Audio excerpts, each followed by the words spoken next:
सारा एक फिल्म को देखने के लिए एक मॉल पर जाती है। वहीं पर उसकी हत्या कर दी गई। जासूस छगन उसी मॉल पर था। उसे पता चलने पर वह वहां पर पहुंच जाता है। सीसीटीवी फुटेज देखने के बाद सारा के केस में 3 लोगों को पकड़ा जाता है और उनसे पूछताछ की जाती है। पहला आदमी जॉन कहता है, मैं सारा के कॉलेज का दोस्त हूँ और काफी टाइम बाद उससे मिला। मैंने उससे थोड़ी देर बात की और मैं उसके पास से कहीं और चला गया। दूसरी लड़की जेसी कहती है, मैं उसे नहीं जानती हूँ। वह फिल्म देखने के लिए थिएटर को ढूंढ रही थी, इसलिए मैंने उसे थिएटर तक जाने के लिए थिएटर का रास्ता बता दिया। तीसरी लड़की सैम कहती है, मैं उसे नहीं जानती हूँ। उसने मुझे समय पूछा और मैंने समय बताया और वहाँ से चली गई। इन तीनों की बातें सुनने के बाद और अपराध स्थल को देखने के बाद क्या आप बता सकते हैं कि सारा का मर्डर किसने किया है?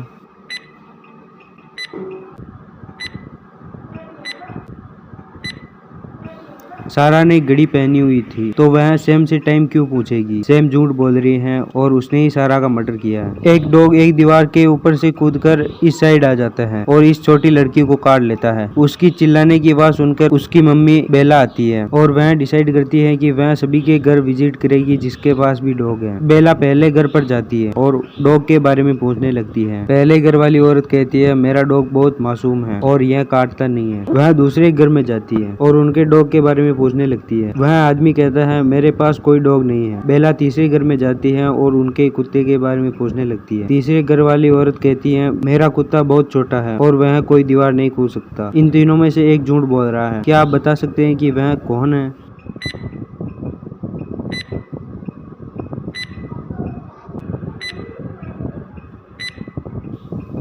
तीसरे घर वाली औरत के पास एक डॉग और है और वह उस छोटे डॉग से काफी बड़ा है, क्योंकि उनकी दीवारों पर कुत्ते के पैर के स्क्रैच थे। 2 औरतें आपस में एक बच्चे के लिए लड़ रही हैं। क्या आप इस बच्चे को देखकर बता सकते हैं कि यह बच्चा सोफी का है या आर्या का? कमेंट करके बताओ।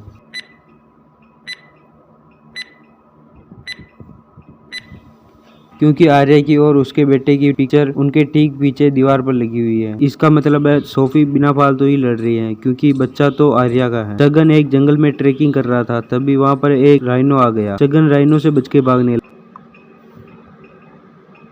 लगा। राइनो से पीछा छुड़ाने के बाद उसे आदिवासी लोग मिल जाते और वो उस पर अटैक करने लगते हैं। वह भागता भागता एक गुफा में पहुंचता है। उसे वहां पर 3 दरवाजे मिलते हैं। पहले दरवाजे के अंदर जहरीले सांप, दूसरे दरवाजे में एक भूखा शेर था और तीसरे दरवाजे के अंदर बहुत सारे कांच थे जिनसे कभी नहीं निकला जा सकता था। आखिर छगन कौन सा दरवाजा चुनेगा?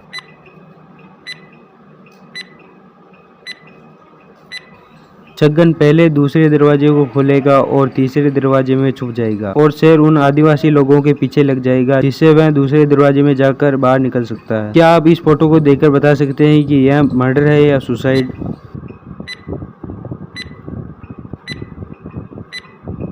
यह सुसाइड है, क्योंकि इस दरवाजे को अंदर से लॉक किया गया है।